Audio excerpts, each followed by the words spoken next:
नमस्कार। उम्मीद है आप सभी ठीक होंगे। पिछली क्लास में हमने मौर्य साम्राज्य का परिचय देखा था, जिसमें कि हमने समझा था कि मौर्य साम्राज्य को पढ़ने के स्रोत क्या-क्या हैं और मौर्य साम्राज्य में महत्वपूर्ण शासक हमने देखे, चंद्रगुप्त मौर्य, बिंदुसार, अशोक, इनका महत्वपूर्ण योगदान रहा। हमने ये समझा कि अशोक ने किन राज्यों पर विजय करी और चंद्रगुप्त मौर्य का मौर्य शासन में क्या महत्वपूर्ण योगदान रहा। क्योंकि अशोक ने कलिंग जीतने के बाद भेरी घोष की नीति को छोड़कर धम्म घोष की नीति को अपना लिया था, इसीलिए ऐसा माना जाता है और पुरातात्विक साक्ष्य भी यही कहते हैं कि अशोक ने कलिंग जीतने के बाद अपना हृदय परिवर्तन कर लिया था। उसका हृदय परिवर्तन हो गया था और वो धम्म की नीतियों को अपनाने लग गया था। जो उसने धम्म की नीतियां बनाई उनको वो अपनाने लग गया था।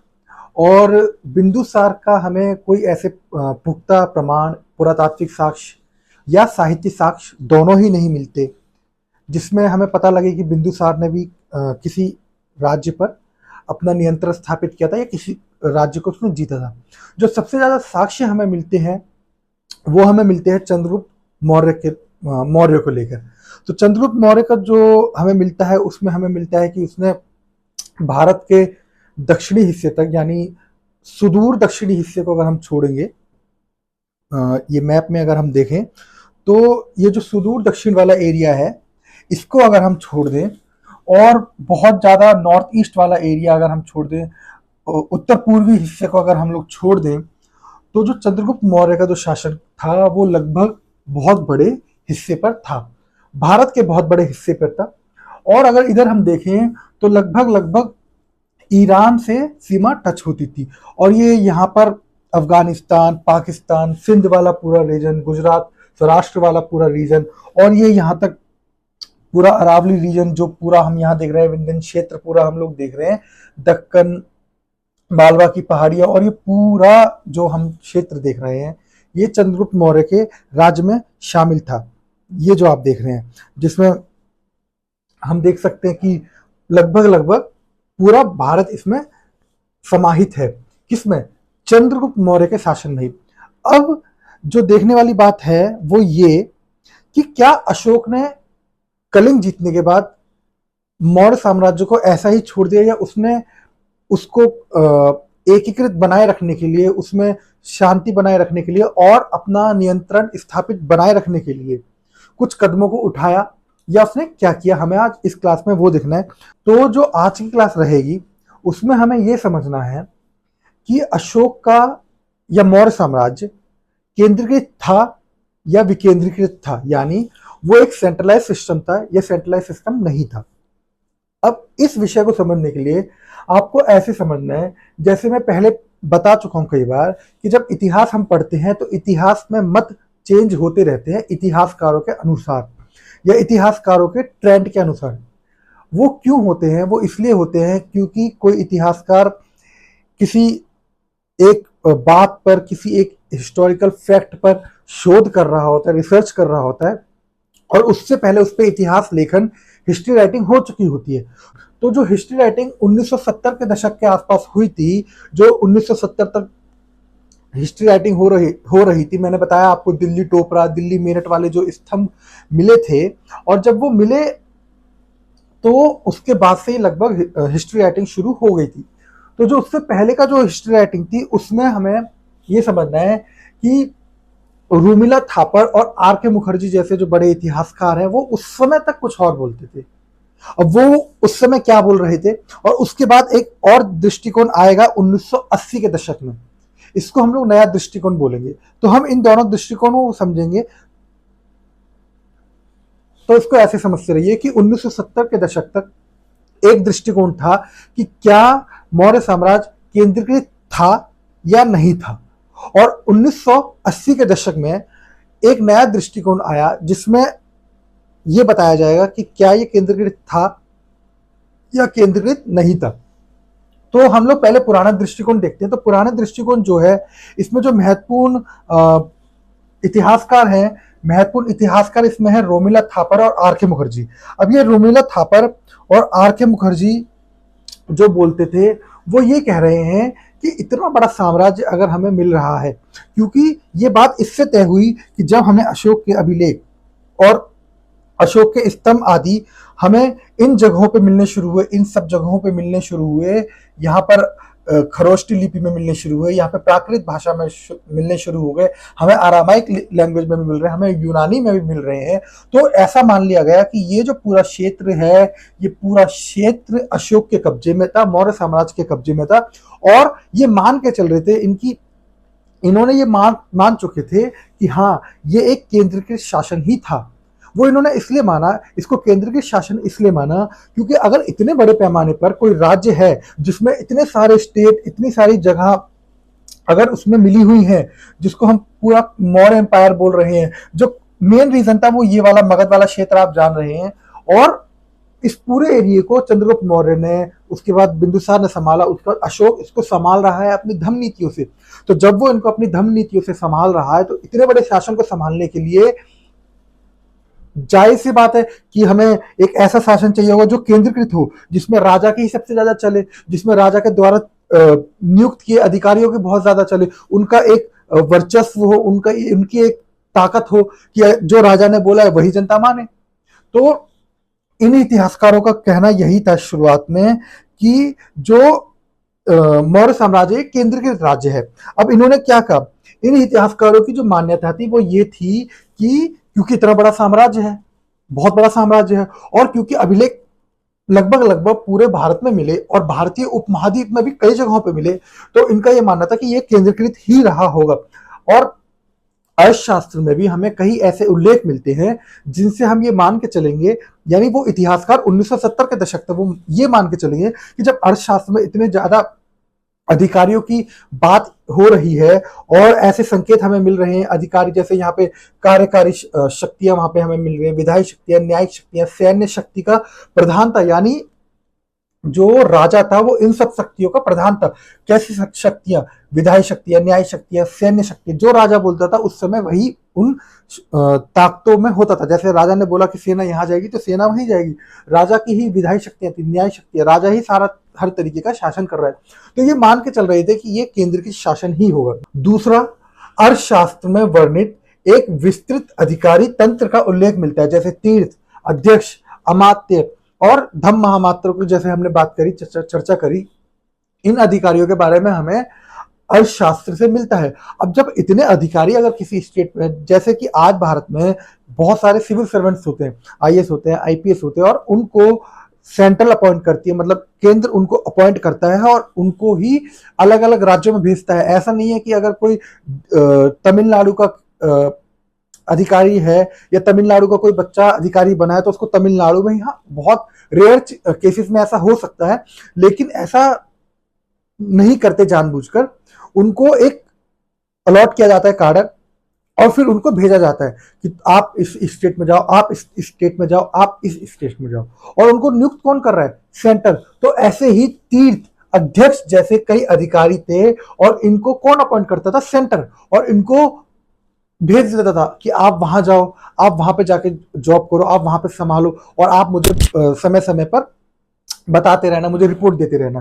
तीसरा, राज्य पर विस्तृत नियंत्रण। अब किस तरीके का नियंत्रण, राजनीतिक नियंत्रण, आर्थिक नियंत्रण, सामाजिक नियंत्रण। अब हम अभी आगे हम देखेंगे कि राज्य की मोनोपोली थी किन पर, कई ऐसे बिजनेस पर, कई ऐसे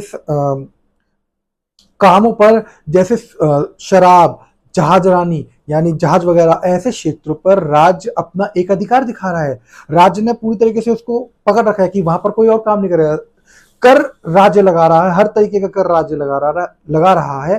और मौर्य साम्राज्य में बहुत चीजों पर कर था, इवन जो गणिकाएं होते हैं, प्रोस्टिट्यूशन होता है, उस पर भी कर लगा रहा है। अगर इस पर कर लगा रहा है तो मान लीजिए, आप सोच लीजिए किन किन चीजों पर कर वहां पर लग रहा होगा। तो जब इन सब चीजों पे कर लग रहा है तो राज का बहुत ज्यादा वहां पर नियंत्रण स्थापित था, राज्य बहुत ज्यादा ताकतवर था। तो ये जो दो तीन चीजें हमने देखी है ना, इन्हीं तीन चीजों को जब उन इतिहासकारों ने पढ़ा, उन इतिहासकारों ने इनको समझा, तो इतिहासकार बोलने लगे कि ये तो साफ मालूम पड़ रहा है कि केंद्रीकृत सिस्टम था। केंद्रीकृत सिस्टम कैसे था, पहले तो राजा का उल्लेख वहां पर मिलता है कि समस्त कार्यकारी, विधायी, न्यायिक, सैन्य का वो प्रधान था। दूसरा, वहां पर हमें तीर्थ, अध्यक्ष, अमात्य जैसे अधिकारियों की हमें नियुक्ति वहां पर मिलती है देखने को। तीसरा, हमें पता लगता है कि राजनीतिक और सामाजिक और आर्थिक नियंत्रण राज्य का था और बहुत ज्यादा था। उसके बाद क्या होता है कि रोमिला थापर ही, यानी ये बात कौन बोल रहे थे, आर के मुखर्जी और रोमिला थापर ने इतना मत दिया अपना। हालांकि और भी इतिहासकार है, लेकिन हमें बहुत ज्यादा इतिहासकारों के नाम लिखने नहीं है, क्योंकि वहां पर एग्जाम में इतना स्कोप होता नहीं है। जब आप एग्जाम में बैठेंगे तो वहां पर एग्जाम में इतना स्कोप तो होगा नहीं कि आप वहां पे 10 इतिहासकारों का नाम लिख रहे हैं, एक ही इतिहासकार का मत लिख रहे हैं। हमें मुख्य इतिहासकार लेने हैं, हमें उनका एक दो इतिहासकार लेना है, हमें उनके मत बताना है। तो यहाँ पर हम लोग रोमिला थापर और आर के मुखर्जी का मत बताएंगे। उन्होंने 3 पॉइंट्स लिए, वो तीनों पॉइंट्स के बिहाफ पे उन्होंने ये बोला कि अध्यक्ष थे और राजा बहुत ज्यादा नियंत्रण स्थापित था, राजनीतिक, सामाजिक, आर्थिक नियंत्रण उनका स्थापित था। इस वजह से उनको लगा कि केंद्र के सिस्टम ही होगा। जैसे आज अगर हम भारत के बारे में किसी को बताएं कि भारत में एक प्रधानमंत्री होता है, वो हेड करता है और वो उसकी कई नीतियां होती है जो हर स्टेट को माननी ही पड़ती हैं, लेकिन कुछ नीतियां होती है जो स्टेट नहीं भी माने तो कोई दिक्कत नहीं है। तो इस तरीके से जब हम किसी को बताएंगे, तो अगर कोई व्यक्ति बहुत समझदार है तो वो समझ जाएगा कि ये सेंट्रलाइज सिस्टम है या एक ऐसा सिस्टम है जो सेंट्रलाइज नहीं है, डिसेंट्रलाइज सिस्टम है, वो समझ जाएगा। अब इसमें भी बहुत सारे सिस्टम होते हैं, जैसे आर्थिक केंद्रीकरण है या नहीं है, सामाजिक केंद्रीकरण है या नहीं है, राजनीतिक केंद्रीकरण है या नहीं है, ये बहुत सारे अलग अलग पॉइंट्स होते हैं। वो हम कभी आने वाली क्लासेस में समझ लेंगे। फिलहाल बस इतना ही कि इतिहासकारों के कई मत हैं, उसमें रोमिला थापर और आर के मुखर्जी मुख्य हैं। हमें एग्जाम में सिर्फ यही 2 लिखने हैं। उसके बाद रोमिला थापर को इसलिए हम लोग यहाँ पे इंपॉर्टेंस दे रहे हैं क्योंकि इन्हीं ने अपने मत को दोबारा से विजिट किया, यानी इन्होंने अपने जो उनका पहला मत था उसको दोबारा इन्होंने ठीक किया। इन्होंने बोला मैं अपने शब्दों को वापस लेती हूँ इस तरीके से, और इन्होंने द मौर्यास रिविजिटेड 1984 इनकी एक पुस्तक है, उसमें इन्होंने अपने मत को पूरी तरीके से, अपने पुराने मत को पूरी तरीके से खारिज कर दिया। अब इन्होंने जो पुराने मत में बोला था कि ये एक केंद्रीकृत सिस्टम था, तो अब इन्होंने क्या बोला है वो हम समझते हैं। अब इसमें भी 2 इतिहासकार मेन हैं। पहली तो रोमिला थापर और दूसरे हैं गेराट फुसमैन। इन्होंने भी अपना मत दिया। इन्होंने क्या मत दिया हम वो भी देखेंगे, और हम पहले रोमिला थापर का मत देख लेते हैं। तो रोमिला थापर ने जो बोला, इन्होंने बोला कि देखो ऐसा है कि मैंने जो पहले बोला उसको हम भूलते हैं, अब हम एक नया मत दे रही हूं, मैं एक नया मत दे रही हूं, और वो ये है कि संपूर्ण भारतीय उपमहाद्वीप में विस्तृत मौर्य साम्राज्य समरूप नहीं था, यानी होमोजीनियस नहीं था।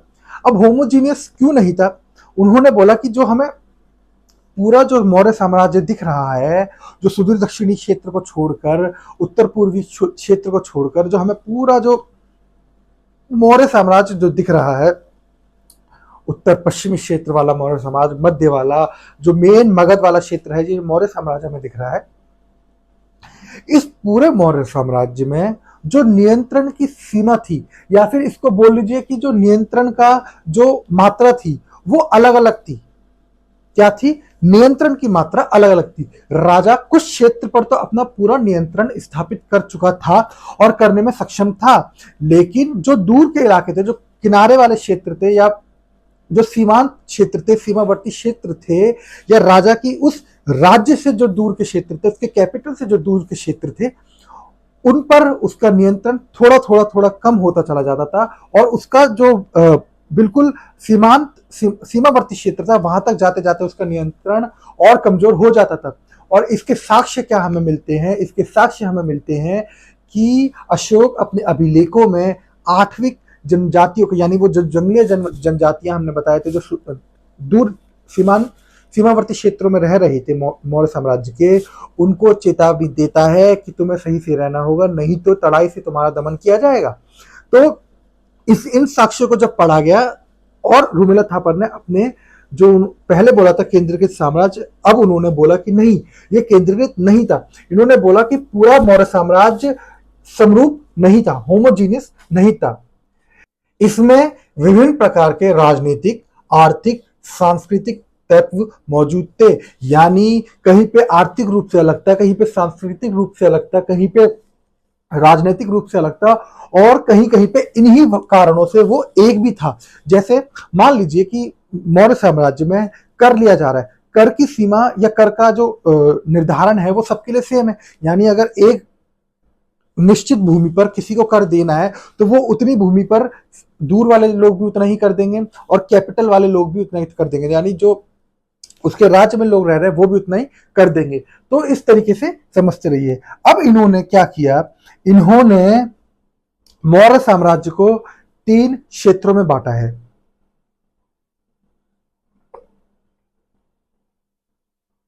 अब वो 3 क्षेत्र हमें समझने हैं। देखिए, ये जो 3 क्षेत्र इन्होंने बांटे हैं ना, यही 3 क्षेत्र बहुत महत्वपूर्ण हो जाते हैं। जो रुमिला थापर ने अपना मत दिया है ना, वो इन्हीं 3 क्षेत्रों की वजह से अलग हो जाता है, क्योंकि इन्होंने जब देखा कि एक क्षेत्र में हमें साक्ष्य मिल रहे हैं वो अलग किस्म के मिल रहे हैं, दूसरे क्षेत्र में हमें साक्ष्य अलग मिल रहे हैं, तीसरे क्षेत्र में हमें अलग, तो इन्होंने क्या बांटा, इन्होंने बांटा है मेट्रोपॉलिटन क्षेत्र, कोर और फेरिफेरल। अब इन्होंने इसको किस आधार पर बांटा है, देखो आपको भी पता होगा कि मेट्रोपॉलिटन क्षेत्र क्या होते हैं, जो मेन जो सिटी होती है, मेट्रोपॉलिटन सिटीज उनको बोला जाता है। तो इन्होंने मगध वाला जो रीजन है, जो ये वाला क्षेत्र है,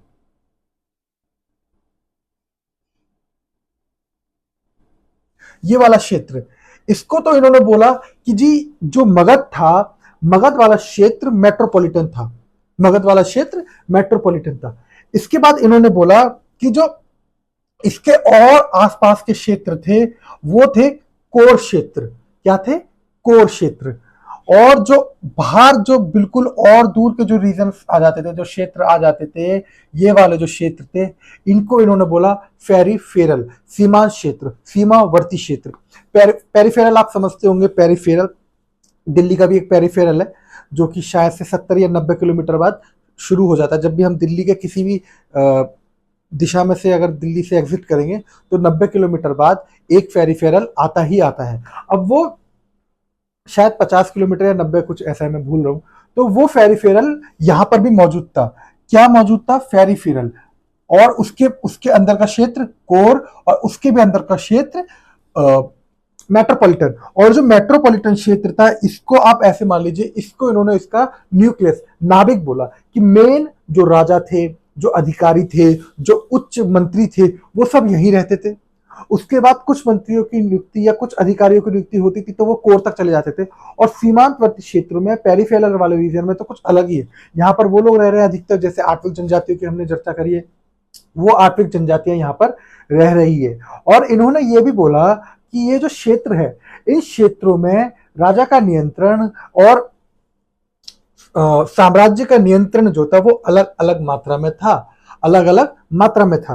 क्योंकि ऐसा संभव नहीं है कि एक राजा है पूरे क्षेत्र का, और वो इतना, आज भी इतनी मुश्किल होती है नियंत्रण करने में, जबकि हमारा हमारा स्टेट, हमारा जो भारत है वो केंद्रीकृत राज्य है, उसके बावजूद भी इतनी दिक्कतें होती हैं। और आज भी हम लोग नक्सलवाद से जूझ रहे हैं, उग्रवादी ग्रुपों से जूझ रहे हैं, और छोटे छोटे ग्रुप बन जाते हैं, फिर वो तमाम तरीके की हरकतें करते हैं। हम उनको तक कंट्रोल करने में कहीं ना कहीं हमसे चूक हो रही है, जबकि हमारे पास एक बहुत अच्छी सेना है, हमारे पास पुलिस प्रशासन बहुत अच्छा है, एक, उसके बावजूद भी हम इन सब चीजों में फेल कर जाते हैं। तो कैसा संभव है कि उस समय तो कोई ऐसा टेक्नोलॉजी भी नहीं थी कि फोन करके बोल दे कि वहां पे आप कंट्रोल करो। आज तो हम सेना को एक कॉल पे बुला सकते हैं, पुलिस प्रशासन को एक कॉल पे बुला सकते हैं, हमारी पैरामिलिट्री फोर्स एक कॉल पे आ जाएंगे। लेकिन उस समय जब इतना बड़ा तंत्र था, उसके बावजूद टेक्नोलॉजी नहीं थी, घोड़ों से ही आना जाना होता था, उस समय पे कैसे इन्होंने कंट्रोल कर लिया? तो पहली बात तो शक यहां से निकला। उसके बाद इन्होंने बोला कि जो राजनीतिक नियंत्रण था उसकी मात्रा अलग अलग थी। इसमें जो इन्होंने बोला, इन्होंने कहा कि ये मौर्य साम्राज्य की जो नाभि है वो क्या है? मेट्रोपॉलिटन क्षेत्र। और राज्य निर्माण की प्रक्रिया यहीं से शुरू हुई थी। कौन सा राज्य निर्माण? जो हम पहले देख चुके हैं, जो जनता जनपद थे, जो आर्य वहां से चल के इधर आए थे मगध वाले क्षेत्र में, और इन्होंने यहाँ पर अपना जन से जनपद बनाया, जनपद से महाजनपद बनाया, उसके बाद मगध आया, मगध आया। और मगध में जो पहला साम्राज्य बना वो बना मौर्य साम्राज्य।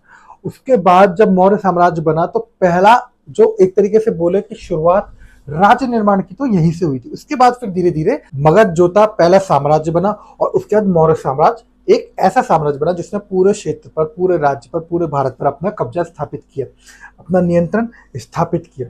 और यही कारण है कि ये उच्च और अति केंद्रीकृत वाला नियंत्रित क्षेत्र था, क्योंकि यहाँ पर कौन रह रहा है, यहाँ पर एक तो उच्च अधिकारी रह रहे हैं और राज्य के राजा भी यहीं रह रहे हैं। तो जब सम्राट यहाँ पे रह रहे हैं, अधिकारी यहाँ पर रह रहे हैं, तो यहाँ पर ज्यादा ताकत को राजा स्थापित कर पाएगा, नियंत्रण उसका ज्यादा यहाँ पर होगा। क्योंकि जिस क्षेत्र में आपने देखा होगा, अगर आप कभी जाएं तो चाणक्यपुरी वाला जो एरिया है, जहाँ पर सारे बड़े बड़े होटल्स हैं, जहाँ पर बड़ी बड़ी एम्बेसियां हैं, हर देश की लगभग वहाँ पे एम्बेसीज हैं, और उसी से आगे आप निकल जाएंगे तो राष्ट्रपति भवन का भी रास्ता वहीं पे है, उसी से अशोक होटल के आसपास में ही पीएम ऑफिस है। तो ये वाला जो क्षेत्र है इसको आप मेट्रोपॉलिटन क्षेत्र बोल सकते हैं उस समय के हिसाब से। तो जब इस वाले क्षेत्र को आप मेट्रोपॉलिटन क्षेत्र बोल रहे हैं तो इसको ऐसे समझते रहिए, वहां पे पुलिस प्रशासन ज्यादा मुस्तैदी से काम करता है। वहां से अगर कोई कॉल करेगा तो विद इन सेकेंड्स में, क्योंकि वहां तो बहुत ज्यादा फोर्स लगी रहती है पहले से ही, कोई कॉल करेगा तुरंत में वहां पुलिस आ जाती है। लेकिन हो सकता है कि वेस्ट दिल्ली जैसे एरिया में पुलिस को आने में या प्रशासन या कोई भी प्रशासन को कोई कार्य करने में थोड़ी सी देरी लगे। और ऐसा है भी, ये फैक्ट है, ये हकीकत है कि जो भारत की लोकल कॉलोनीज हैं वहां पर काम कम और बहुत गंदी क्वालिटी, बेकार क्वालिटी का होता है। और इसके विपरीत अगर हम देखें तो उन क्षेत्रों को जहां पर वास्तविक में नेता, एमपी, एमएलए रहते हैं, वहां पर जो काम होता है उसकी क्वालिटी बहुत अच्छी होती है। चाणक्यपुरी की सड़कें आप देखेंगे तो आपको लगेगा कि बहुत अलग लेवल पे हम लोग चल रहे हैं, बहुत ही सुंदर आपको महसूस होगा। लेकिन वहीं अगर आप वेस्ट दिल्ली या ईस्ट दिल्ली में अगर कहीं चले जाएंगे, अगर उस किसी लोकल कॉलोनी में आप चले जाएं, तो आपको लगेगा ये तो बिल्कुल ही विपरीत देश में हम लोग हैं, आपको बिल्कुल ऐसा लगेगा। तो ये तो खैर ये अलग चीज है। तो जो मैं बता रहा हूँ वो ये कि मेट्रोपॉलिटन जो क्षेत्र है वहां पर अगर आप देखें तो मेट्रोपॉलिटन क्षेत्र में आपको पुलिस ज्यादा मुस्तैदी से काम करती दिखेगी, और वहां पर हर समय पुलिस रहती है, हर समय प्रशासन वहां पे रहता है। तो ऐसे ही ये वाला जो क्षेत्र था, यहाँ पर मेट्रोपॉलिटन क्षेत्र जो था, जहां पर राजा रह रहा है, सम्राट रह रहा है, अधिकारी रह रहे हैं, वहां पर नियंत्रण ज्यादा था। मगध और उसके आसपास के क्षेत्र इसमें शामिल थे, यानी कुछ रीजन मगध का, यानी वो क्षेत्र जहां से राज्य की प्रक्रिया स्टार्ट हुई, और उसके आसपास के क्षेत्र। कोर जो रीजन था उसमें मगध ने जो जीते थे वो थे, जैसे मगध के आसपास के वे क्षेत्र जिसे मगध ने जीत कर अपने साम्राज्य में मिला लिया, इस क्षेत्र के अंतर आते थे। तो इस क्षेत्र के अंतर्गत क्या आ रहे हैं, जो मगध ने जीते उसके आसपास के क्षेत्र। ये क्षेत्र आर्थिक रूप से विकसित था तथा साम्राज्य के अधिकारियों द्वारा शासित होता था। यहां मेट्रोपॉलिटन क्षेत्र की तुलना में अपेक्षाकृत नियंत्रण कम था। अब हम इसको, जो मैंने आपको चाणक्यपुरी वाला एग्जांपल दिया, उसी का एग्जांपल से हम लोग समझते हैं। तो जो चाणक्यपुरी है वहां पर बहुत सारी एम्बेसी हैं, हर देश की एम्बेसी हैं, राजदूत वहां पर रहते हैं।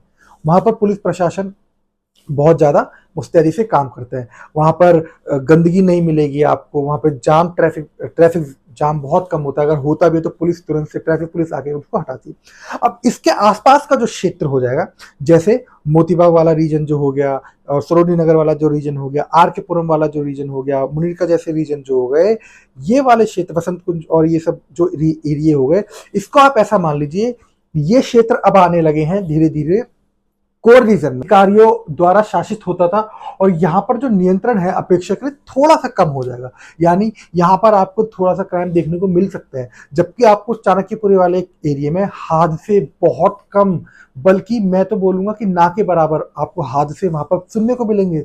कभी साल 2 साल में एक बार हादसा सुनने को मिल गया। क्राइम की बात कर रहा हूं मैं, क्राइम एक्सीडेंट वगैरह की बात मैं नहीं कर रहा हूं, क्राइम आपको वहां बहुत कम देखने को मिलेंगे। लेकिन जो इसके आसपास के क्षेत्र जिनके भी मैंने नाम लिए, इधर क्राइम लगभग होते रहते हैं और आपको सुनने को मिल जाएंगे। कभी कोई लूटपाट हो गई, कभी किसी तरीके की स्नैचिंग वगैरह हो गई, ये होता रहता है।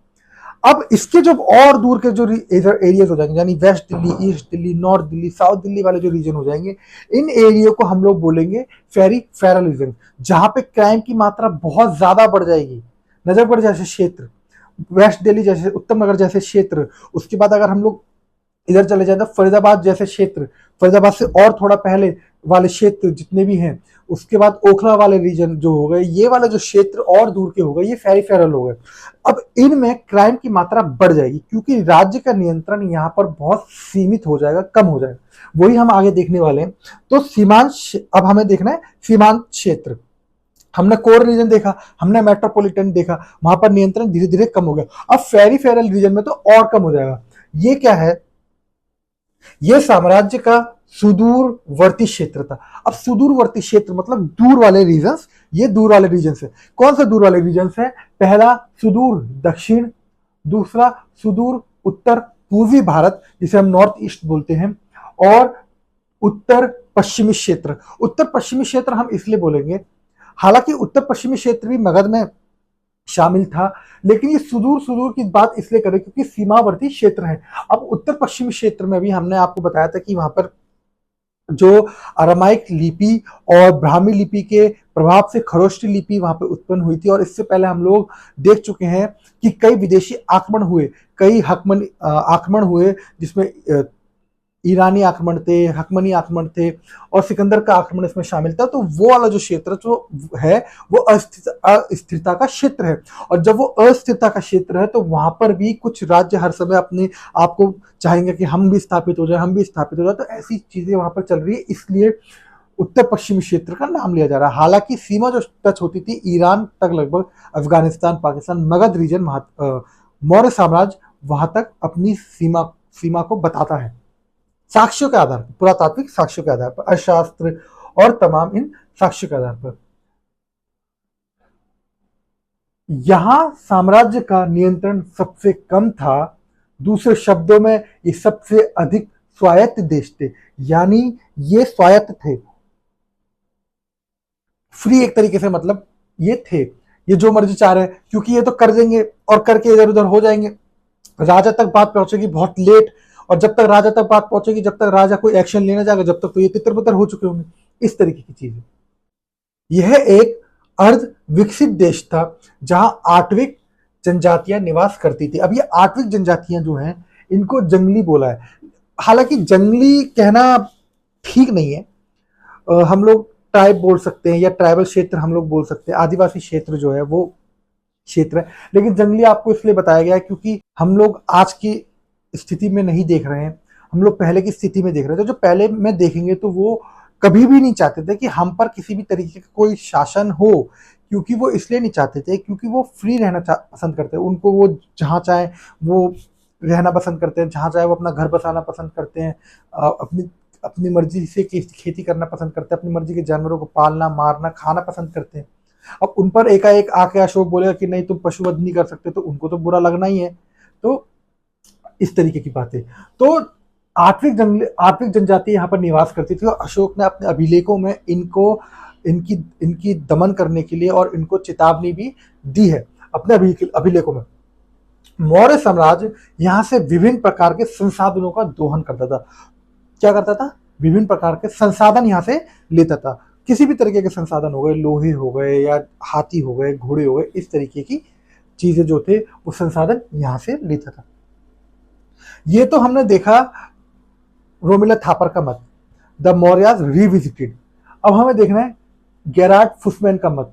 इनका मत भी बहुत महत्वपूर्ण है, और इनका मत जो है वो महत्वपूर्ण इसलिए है क्योंकि जो शासन केंद्रीकृत पहले 1970 के दशक में जो इतिहासकार बता रहे थे, अब वो इतिहासकार क्या बोलने लगे हैं कि ये केंद्रीकृत नहीं था, तो ये बोल रहे हैं कि ये विकेंद्रीकृत था। अब विकेंद्रीकृत के रोमिला थापर ने 3 मत दिए, मेट्रोपॉलिटन क्षेत्र, कोर क्षेत्र, फेरिफेरल रीजन। हर जगह पे, हर क्षेत्र में अलग अलग नियंत्रण स्थापित था, जो मात्रा थी नियंत्रण की अलग अलग थी। अब गेरार्ड फुसमैन क्या कह रहे हैं? गेरार्ड फुसमैन कह रहे हैं कि मौर्य साम्राज्य के विस्तार तथा तत्कालिक संचार प्रणाली के विकास को देखते हुए अति केंद्रीकृत पूरे साम्राज्य पर संभव नहीं लगता है। जो मैंने बताया आपको कि कैसे संभव है। आज की स्थिति भी अगर हम देखें तो आज के भी कई देशों में इतनी ज्यादा मात्रा में सेनाएं होने पर, पुलिस प्रशासन होने पर, और तो और संचार प्रणाली इतनी अच्छी होने पर भी हम लोग फेल कर जाते हैं एज अ स्टेट कि हम लोग शांति बनाए रखें, हम लोग हर सिटीजन को खुश कर सके अपनी नीतियों से। आज की डेट में भी ये संभव नहीं है। तो उस समय तो राजा बैठा है मगध में, और अगर कुछ घटना घट गई मध्य प्रदेश में तो वो इतनी दूर कैसे आएगा, एकदम से घोड़े हाथी कैसे लेके अपनी सेना को भेज देगा, जबकि उसके पास पहुंचने में भी, न्यूज पहुंचने में भी कि वहां पर दंगे हो गए, वहां पर किसी तरीके से विद्रोह हो गया, राजा तक पहुंचने में बहुत मुश्किल होती होगी, और फिर वो रिएक्ट करेगा, तो इसमें बहुत समय लग जाता था। तो इनका कहने का मतलब यही है कि संचार प्रणाली थी नहीं, और इस तरीके से हम लोग अगर देखें तो केंद्रीकरण पूरे साम्राज्य पर संभव नहीं लगता। एक छोटी सी तलवार ले रखी है राजा साहब ने, और उसी तलवार से पूरे स्टेट पे कैसे नियंत्रण स्थापित कर सकते हैं। आजकल तो न्यूज है, सब कुछ है, इस तरीके से अगर हम समझें तो वो कह रहे हैं कि संचार प्रणाली थी नहीं, तो कैसे आप बोल सकते हैं कि केंद्रीकृत था। इसीलिए ये बोल रहे हैं कि केंद्रीकरण हमें नहीं लगता है। दूसरा, यह संभव है कि इतने विस्तृत साम्राज्य में पड़ने वाले विभिन्न क्षेत्रों में नियंत्रण अथवा स्वायत्तता का स्तर अलग अलग रहा होगा। यानी मेट्रोपॉलिटन क्षेत्र तो शायद स्वायत्त था ही नहीं, क्योंकि उस पर पूरी तरीके से राजा निरंतर स्थापित कर रहा है। हो सकता है कोर वाला जो रीजन है वो थोड़ा सा स्वायत्त हो, और सीमावर्ती क्षेत्र पूरी तरीके से स्वायत्त हो। राजा वहां तक केवल अपना धर्म का प्रचार कर रहा हो और वहां से संसाधनों को ले रहा हो, यूज कर रहा हो, लेकिन पूरी तरीके से वहां पर नियंत्रण स्थापित कर ले, ऐसा संभव नहीं लगता।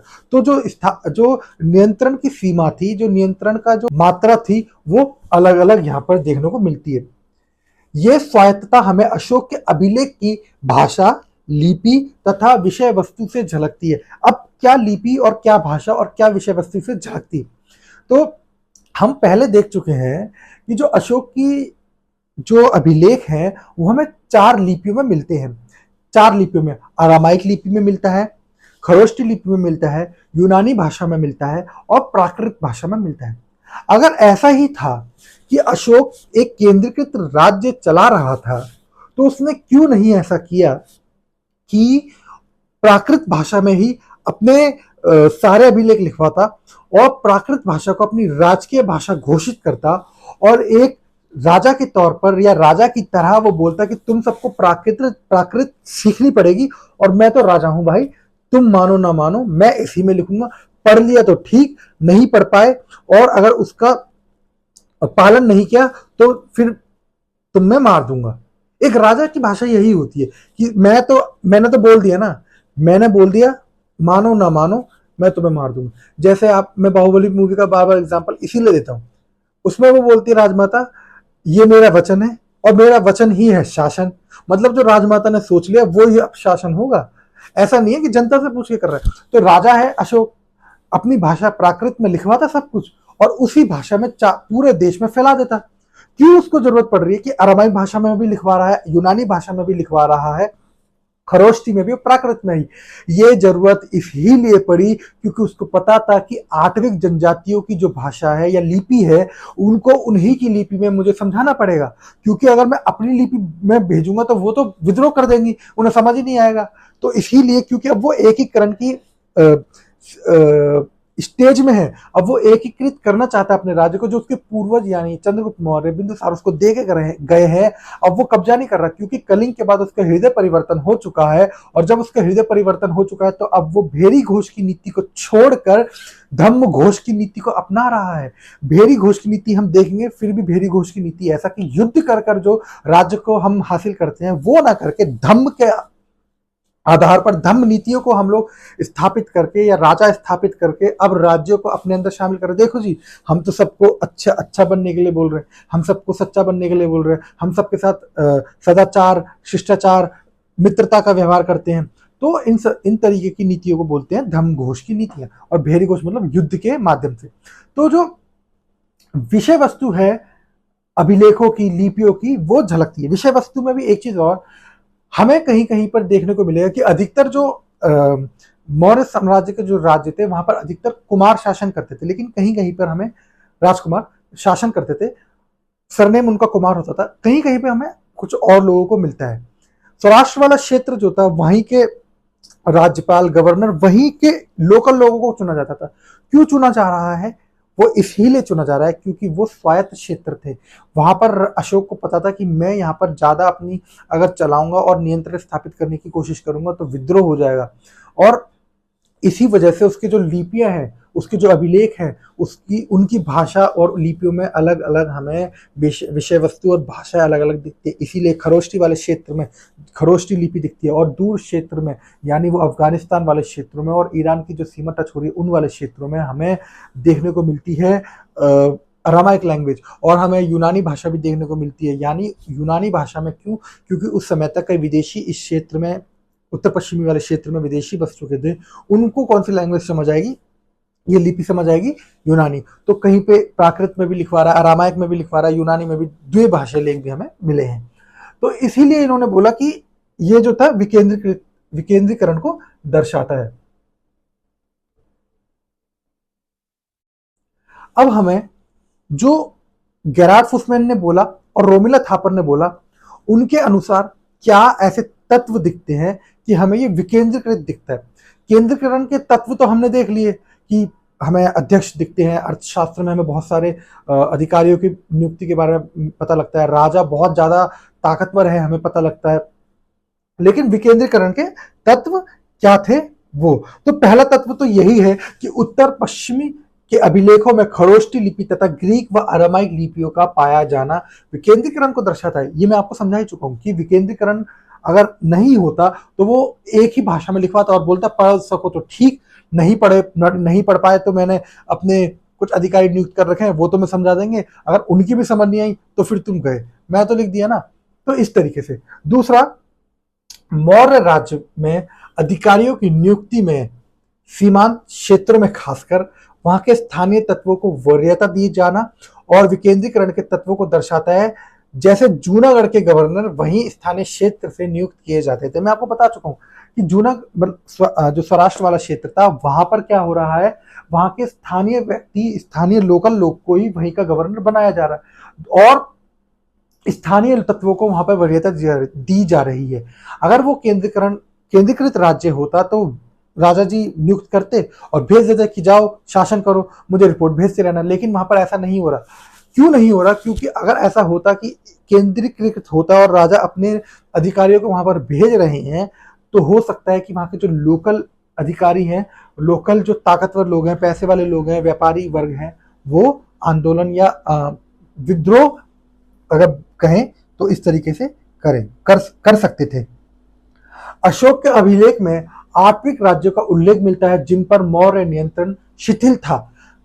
आठविक राज्य वो जो क्षेत्रों में, सुदूरवर्ती जो क्षेत्र हैं वहां पर जो आठविक राज्य थे वहां पर नियंत्रण बहुत कम था। अशोक के अभिलेख से रज्जुक नामक अधिकारी को पर्याप्त शक्तियां देने के साक्ष्य मिलते हैं जो विकेंद्रीकरण को दर्शाता है। अब पर्याप्त शक्तियां इसीलिए दी जा रही हैं क्योंकि कहीं ना कहीं राजा हर समय मौजूद नहीं होगा और जब राजा हर समय मौजूद नहीं होगा तो ये जाहिर सी बात है कि जब राजा मौजूद हर समय नहीं हो सकता, राजा हर जगह नहीं जा सकता, तो नियंत्रण के लिए उसे किसी और शासक को या किसी और अधिकारी को कह लें, बहुत ज्यादा ताकत उसको सौंपनी पड़ेगी। तो ये जो मत है, हमने दो मत देखे, 1970 के दशक से पहले के मत और 1980 के दशक के मत, जिसमें 1970 के दशक के मत जो हैं उसमें रोमिला थापर और आर के मुखर्जी मुख्य भूमिका निभा रहे हैं। जिसमें रोमिला थापर ने पहले बोला कि ये केंद्रीकृत था, कई अधिकारियों की नियुक्ति हमें इसमें पता चलती है और विधायी शक्तियां, न्याय शक्तियां, सैन्य शक्तियों का प्रधान हमें राजा देखने को मिलता है।